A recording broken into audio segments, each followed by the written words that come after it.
Tutuwa talaga ako sa anak ko kasi nagkukusa siyang magbasa. Yan kasi talaga pag ako magtuturo sa kanya, ayun na ayun niya talaga ng paulit-ulit ko yung tinuturo.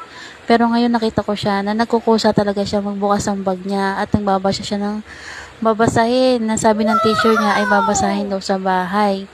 Pag hindi talaga niya kaya, tinuturuan ko siya. Pero pag alam niya kaya niya, babasahin niya. Kaya natutuwa talaga ako, nakikita ko siyang ganyan.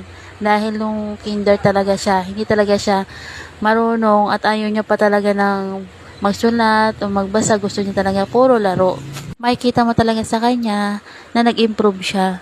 Hindi naman ganun ka-improve na improve, pero makikita mo talaga sa kanya na nakakapagsulat na siya, na nakapagbabasa na siya ng kaunti. Hindi naman ganun kabilis ang pagbabasa niya, pero naiintindihan niya na yung mga tinuturo ng teacher niya. Hindi katulad talaga na dati na pahirapan talaga kami magsulat, magbasa.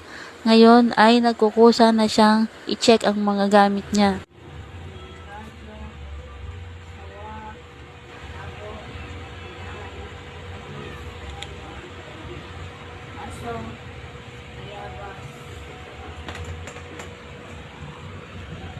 Aso bayabas, kamatis, dahon, eggplano, gatas, hari, ilaw, lapis mata, nanay mga,